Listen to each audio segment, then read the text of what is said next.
This is a moral and humanitarian crisis. Every one of us who's ever been a parent or a grandparent, an aunt, a big sister, any one of us who's ever held a child in our arms, every human being with a sense of compassion and decency should be outraged.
We're awaiting President Trump as he heads to Capitol Hill to meet with House Republicans on immigration. In the meantime, let's have a monologue. So on other networks, the Holocaust was mentioned 12 times over 3 days. Guess why? I know they're being marched away to showers, or they're being told they are, just like the Nazis had said that they were taking people to showers and then they never came back. Donald Trump increasingly looks like Hitler in Nazi Germany. They are the tactics that have been used through history by the worst purveyors of pure evil, including slave traders, including Nazis, including terrorists. Well, the images suggest those of concentration camps, families being cut apart. All right.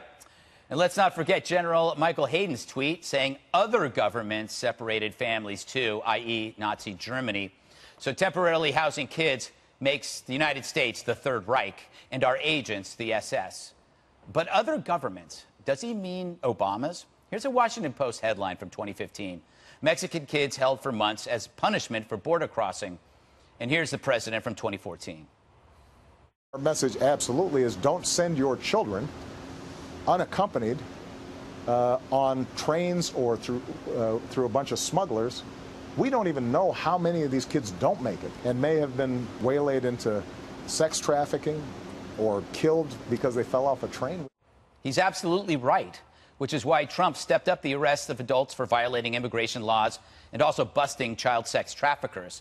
Yet no one compared President Obama to Nazis. But now they offend Holocaust victims, survivors, and Americans in charge of taking care of these kids while they're here. Right, Wolf?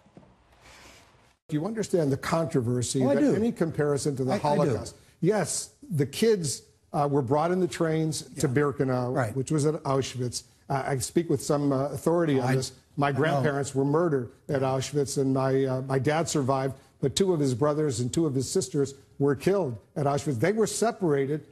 They weren't separated to go to some other facility. They were separated to die. Well done, Wolf. Fact is, this problem is born from a larger, broken system. And now we're trying to solve long-term and short-term crises at once. It's like plugging a hole in a boat while you're rowing. Some people saw it coming.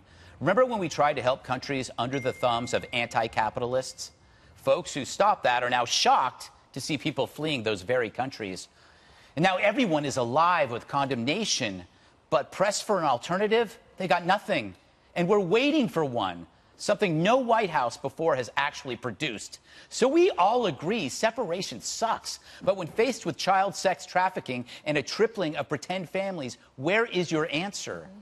Instead, the media uses children to maintain the narrative that Trump is evil, even as he reduces the threat of nuclear war, and with no memory of what they reported when their guy was president. Donna, do you agree that I think the White House is saying that this is an emotional political ploy? Well, first of all, I looked at the president's favorite newspaper today, and this is the New York Post. Yes. So They've changed, Donna. Yeah, well, look. Yeah. This is about the separation of children from their families. And while President Obama did have a policy that basically sent people back across the border, it was very rare that he separated children from their family. This is a policy change that the Trump administration put in place 6 weeks ago. They should change it. What's the alternative, though? The U.S. Chamber of Commerce. The U.S. Chamber of Commerce today came out with a bold statement. These are not your typical liberal progressive papers or organizations. And everyone is saying it is time to end this policy, Mr. President. Let's figure out a way to have comprehensive immigration reform. Let's bring more judges to the border. Let's bring more border patrol. But let's end the policy of separating children from their parents. Here's the issue, though. If we can't separate them, that's what we do in America when someone goes to jail. You have to separate them, and no one is offering a solution. I think we're making a wrong comparison here, Dana. The alternative is the possibility being with a child sex trafficker. This may not be a good, this is a terrible alternative, but this is actually a worse alternative. Right. So I do think there are some specific alternatives to change this, which it would be to plan ahead. There's money to be allocated, and then try to house these families together. Or I like your idea. Everybody goes back together on a bus. You don't want to be separated? Okay, fine. Everybody on the bus, and you're across the border. If you do it again, it's a felony, and you will be separated. Something like that. That would be okay, we don't want to do that. And I agree that the people who are being tasked with carrying out the 6-week-old policy, they don't want to have to do it, but they are carrying out the request of the president. This is the policy. And then also, I do think that there's this narrow path. So Ted Cruz has an option. I guess the president will probably talk about it. He doesn't like it. Because it just deals with this particular issue. But he might just have to be for what's going to happen here. Yeah. And take that part, get that off the table, maybe get some additional judges, because I think the other thing is that we should talk about, and it's difficult to talk about for me, I think, is that what's the asylum process? And what's the bar? Right. And because it's very easy to say, okay, well, then I claim asylum, and then you have this huge backlog, and then you have this problem. I also think that if you're going to have this policy and you want to own it, then plan ahead and figure out what's the process of getting the children back in touch with their families, because the reports of them not being able to do so is difficult. And the last thing I would say is we have to figure out a way to collectively go after the drug cartels and not each other, because it's actually the drug cartels that is fueling a lot of this. Right. Jesse, it's hard to defend separation, but if it's preferable to an increase in child, if you don't know if these are real families, what can you do? You've got to separate them before you find out if they're legitimately a family. Yeah, I mean, whether the Democrats realize it or not, doing what they want to do actually helps the child smugglers, and no one wants that. And Ted Cruz has a bill. It's right here. It's piecemeal. He says families get united, we double the number of immigration judges, an asylum case takes 14 days. That keeps everything together. Why don't the Democrats, like Crying Chuck, just get on board with this piecemeal bill, send it to the president's desk? They could do that right now, but they don't want to do it because they want to exploit it. Dianne Feinstein has legislation, which is absolutely ridiculous. She says Border Patrol agents can't even arrest and detain an adult with a child illegal within 100 miles of the southern border. What's that going to do? That's just going to encourage more people for bringing in children into the southern hemisphere. So, Kate Steinle was also separated by her family with a bullet fired by an illegal alien felon who was deported 5 times. And the Democrats didn't really say much about that. So when they complain now, it's hard to take seriously. No one wants to see families separated. I don't want to see families separated, but fix the law. Fix the law. He's not going to end catch and release. That's not happening. Well, Jesse, back in December of last year, I don't know if you were planning your holidays, but I wasn't. But what President Trump put in place back in December was a policy that, as you know, Attorney General Sessions announced just 6 weeks ago, was to prosecute everybody and then find out later if they're part of a gang, part of a cartel, part of trafficking. What Senator Feinstein and others are saying will keep families together is that keep them together. Now, there's laws that say you can't do that, Donna, and you know that. Well, this is a policy change. This is a policy change. The 97 law says you can't hold a minor for more than 20 days. And the 2008 deal, because of the smugglers, you can't house them in federal detention facilities together. Keep the families intact. This is a simple strategy. Keep the families intact, and then you go through the vet process. Let me get Kimberly in on this. Let's do it that way. You know the law, and you know. Yeah, and I think, there's really a concerted effort to distort really what's going on here for political purposes. I mean, at the heart of it, people do care about children. We care about families. But you have to understand how we arrived in this position, which is people breaking the law. And even if we put them on the bus back, who's to say that they're not with the sex trafficker and you return them back with that person? What we're at least trying to do here in a responsible way and in a careful way is identify who the child is, the minor, who is the adult accompanying the child, and make sure that, in fact, there is a match and that they are a relative and properly should be in that person's, I guess like custody, so to speak, and, parental rights. This is very difficult. I have a hard time, though, accepting that it's okay to demonize ICE agents and Border Patrol and the president and the administration, all saying that they're mean-spirited and they want children abused. Or they're Nazis. Or Nazis and cages and all of these things. I mean, this is a very tough problem. That's why immigration is important for them to address in a responsible way. But again, the laws must be upheld and there must be some procedure by which they are identified properly so as to not make mistakes. Can you imagine the outrage if we went ahead and let somebody go with a sex offender and really encouraged and were acting essentially in concert, aiding and abetting sex trafficking? How irresponsible the United States. They don't care about children. They just let them go with anybody, and then the child, God forbid, ends up raped or tortured or murdered or something like that. They should have zero tolerance on that. Let's go to Donald Trump. He had some comments today regarding this issue and the media bias regarding it. Those who apply for asylum legally at ports of entry are not prosecuted.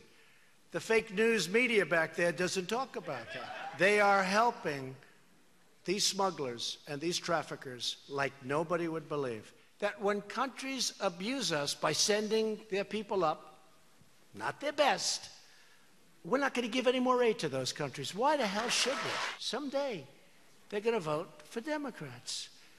Because they can't win on their policies, which are horrible.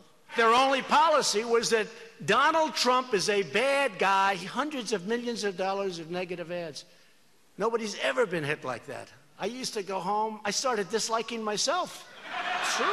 And it's hard to believe, Dana. That's hard to do, almost impossible. You probably never heard of John Kerry and how he was swift bullet. So, that is true. That is true. But when Bob Corker, Orrin Hatch, Lamar Alexander, John McCain, Susan Collins, Ben Sasse, I have a whole list but none of them have solutions. But they are. I think they do. Yes, I haven't heard one. They do. You don't think that Ted Cruz? No, Ted Cruz, yes. But all the ones that are now doing the outrage signaling all over Twitter, who are, I won't mention the politicians' names, but they're all outrage signaling, and they're all so solemn about it, but they have the first part, they hate it, which we all do. The second part, what do you do about it?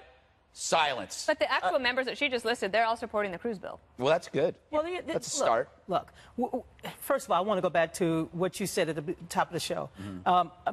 American slavery and the Holocaust, they were absolutely evil events. Mm-hmm. And while people often use them to describe the pain or describe the degradation and dehumanization, these were absolutely evil events. What people are saying now is that they think that this compares to that.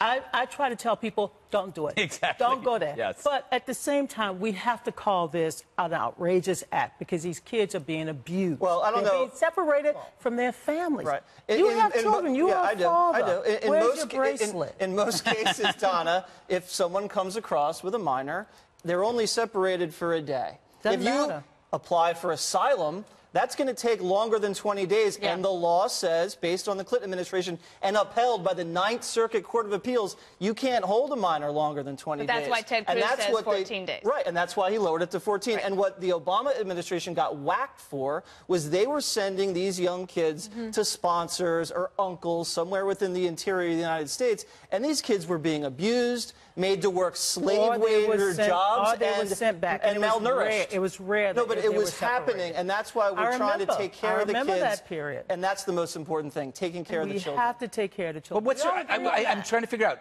what is the solution that prevents the separation again? I'm just trying to figure this out. Because if 10,000 people, if 10,000 of these kids are unaccompanied, they're already separated. Right. So that leaves 2,000. So what are they doing now? Right now, when someone crosses with a minor, and there's no prior history of anything like that, and they're not claiming asylum, they detain them for a day, prosecute them, reunite them with the kid, and then send them back. Right. But if you apply for asylum, that's going to take them forever. Asylum cases take forever. And then they get to speak on the phone to the parent. The president needs to understand that this is a crisis that he can resolve tonight with a pen. Everybody could actually resolve it. There's the Democrats and the Republicans. No, the president. He has the pen. Well, he's the first guy to actually try. And that's interesting. What do you mean? The first guy to actually try? People have tried comprehensive immigration reform before. Yeah, which would have dealt with this particular issue. I think this particular issue is directly related to a porous border, correct? It's a strategy. Yeah. Unfortunately, it's a strategy to try to get a compromise, and this is a bad strategy. Well, you can disagree with the strategy, but you cannot disagree with the fact that this guy is trying to tighten the border. We all know that we have a problem. Yeah. Comprehensive immigration reform, we need it. I agree. See, we can all agree here. Let's go for drinks.